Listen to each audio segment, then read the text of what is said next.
840 WROK. Good morning, everybody. Dave Schmidt along with Matt Nestor, producer Tom Warner. Let's talk some high school baseball right now with us. And we've got a guy that's kind of winding down his career as a coach, and what a way to do it. They win the Nick 10 title this year. He wins his 350th game as a Harlem Husky coach, Doug Livingston. And first of all, Coach, congratulations on a great season so far.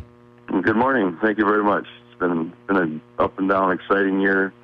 I couldn't ask more from the kids we have. They're just a great group of kids.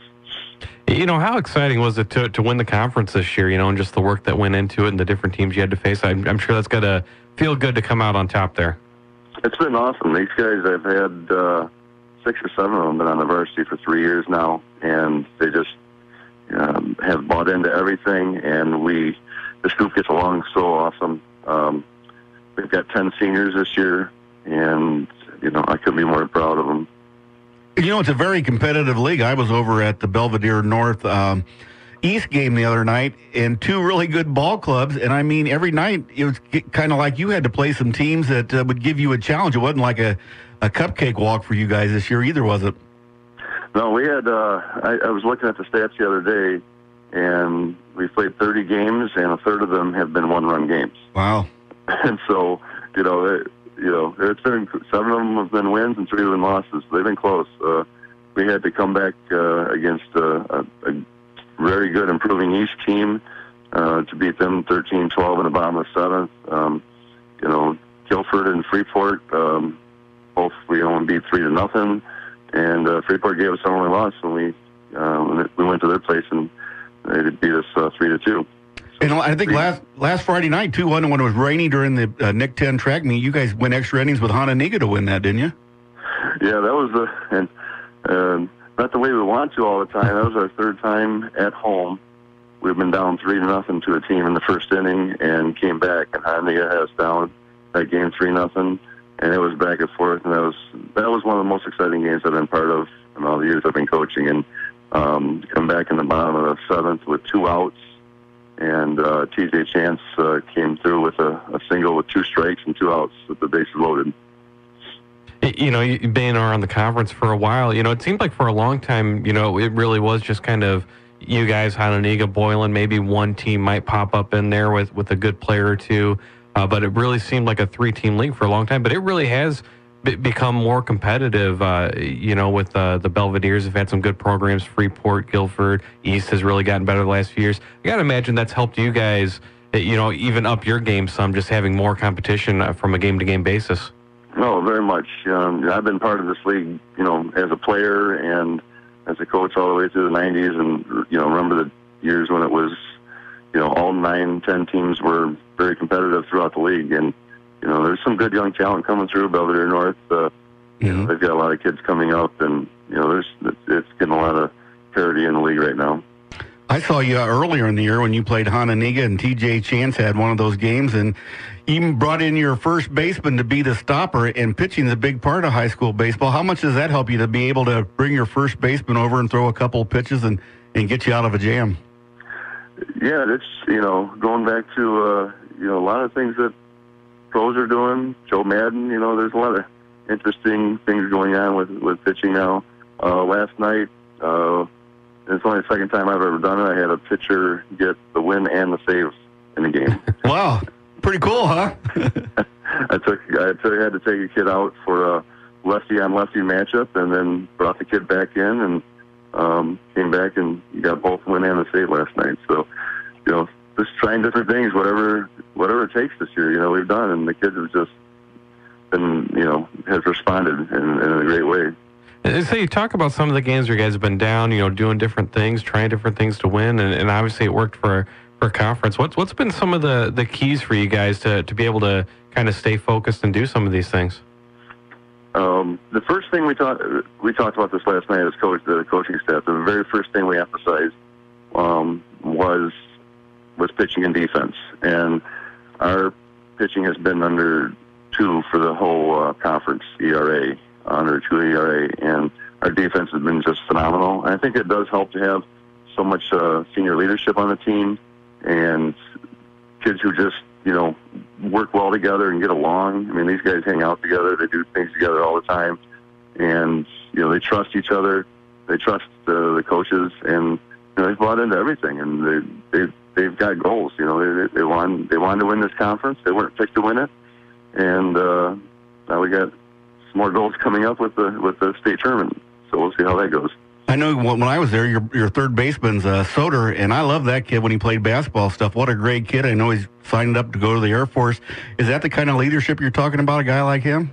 No, it definitely is. It's, life comes full circle. Brock Soder's a terrific kid going to the Air Force, and he's, his grandfather, I played for him. And so, and his dad and I grew up together. And then I told you 10 seniors, and I'm so proud 9 of those seniors are going on to college, and Brock's going on to the Air Force. So nice. Yeah, that's what it's all about. When you look ahead to the state tournament here, what are some of the teams you're looking at coming up? And how do you guys feel your chances are? Well, every game gets a little more tight in the regional, so you don't put anybody aside. Baseball, I've been around long enough, and we all know that anybody can beat anybody. I know that sounds cliche, but it is true. Our first game is at Belvedere North on Wednesday. We'll get the winner of DeKalb and Jefferson. We got the number 1 seed in our sectional, and then the winner of that will play an Algonquin-Jacobs team, possibly, who was number 1 ranked in the state just a couple weeks ago, or Belvedere North at their place, who's very dangerous. They've got really good players on that team. Did the seeding process this year, I know it's the first year for that, for baseball as well as it was for the other sports, did that kind of mix it up good for you guys this year? Well, not only that, we all, the coaches all talked about it, Honega, Boylan, and Harlem being in the same regional every year together, beating each other up. And what I'm excited about is we have a good chance of getting numerous teams out of the regional from our conference. It at least gives us a chance to move on instead of playing each other and beating each other up all the time. Yeah, as I say, some of those regionals, they were fun to watch, good games, but yeah, that could never have been fun having all 3 of you there. Just, 2 of them have to play each other, and then, the winner of that game has to go play the other usually. That couldn't have been fun. No, it gives the reporters an easy way to just watch one game. Yeah.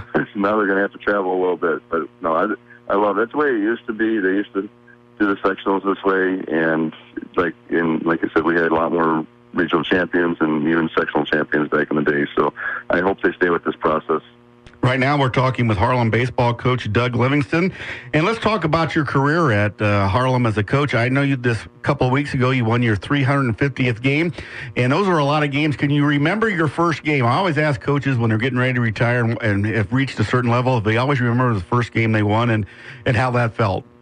That's very ironic. I'll tell you that story, but don't forget, with all those wins, I probably have the most losses of any coach.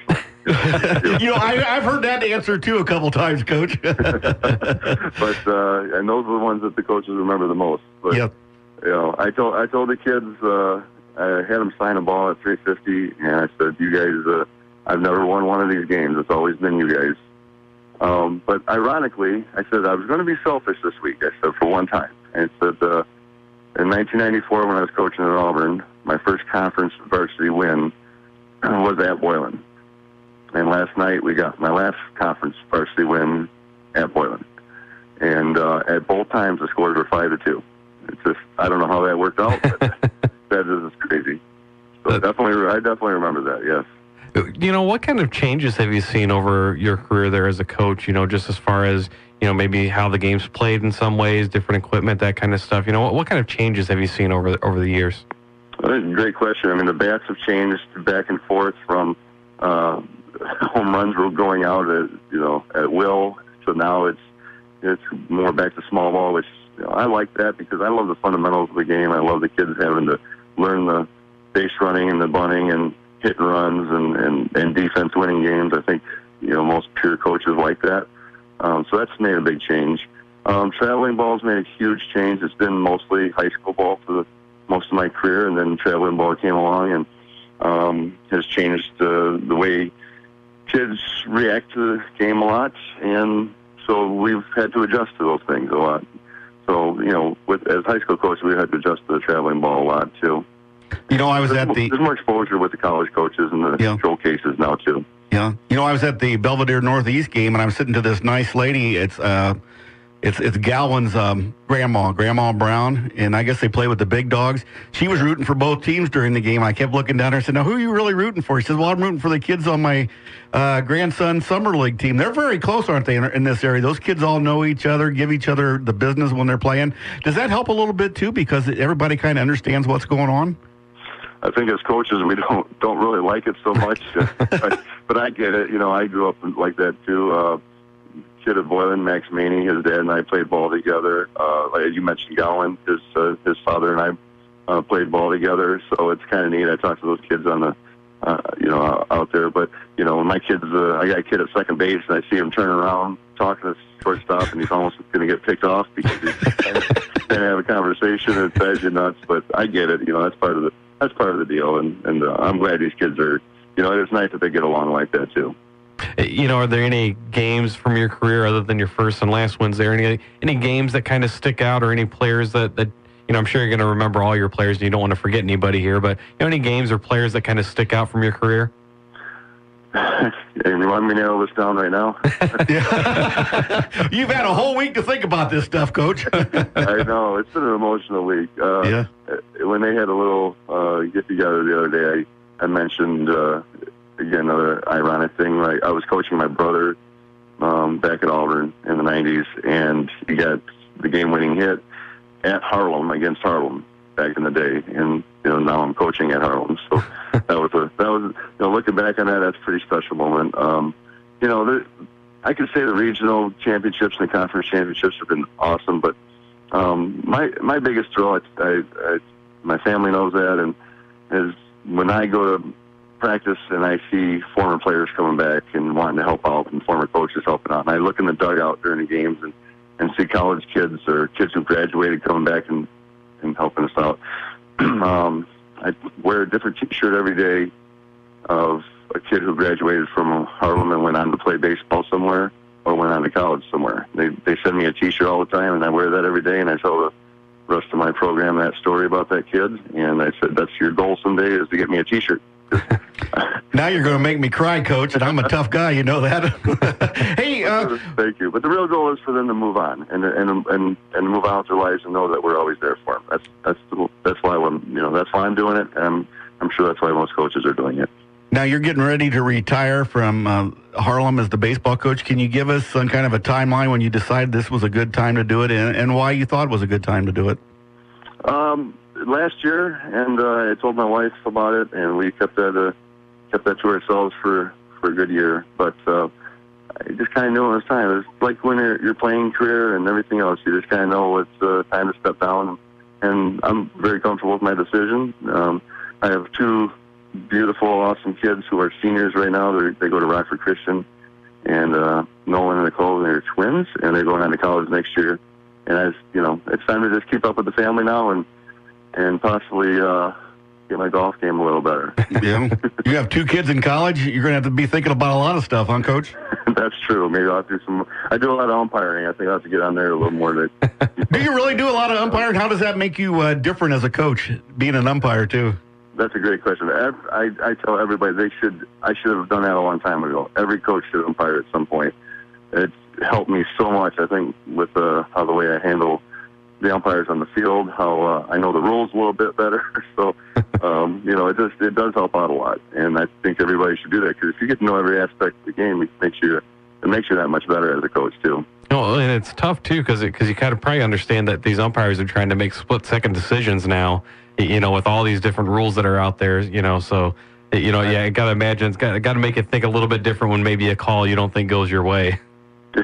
Yeah, and I explained to the kid, and I'm so proud of my kids over the years, and I give a lot of confidence about that. We say, you are going to get some calls against you, but in the game of baseball, it evens out. Yep. It's just the way it is. And I've been fortunate. I had 4 umpires this week who all asked to do our last couple games, and they actually umped me when I was playing back in the 80s. Well, those are old guys, Coach. They are old, and they're very knowledgeable. So I respect those guys, and I tell the players to respect those guys too, and they do, and that's the way want the game to be played that way.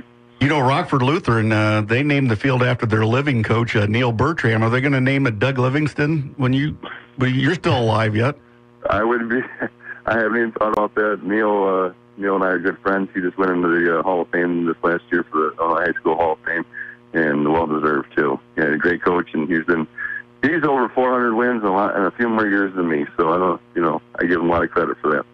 Hey, Coach, thanks so much for taking time. Thanks for setting your alarm today. I got 3 messages back from you. It says, I got my alarm set, I got my alarm set, I got my alarm set. We appreciate you doing that, but now you can... I really appreciate it and appreciate all the support you give the baseball around here and all the sports. Thanks a lot, Coach. Have a good day. Thank you.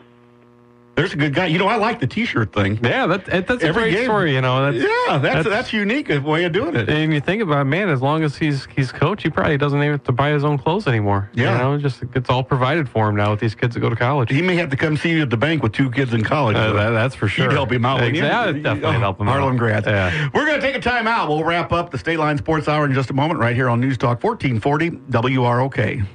You already have your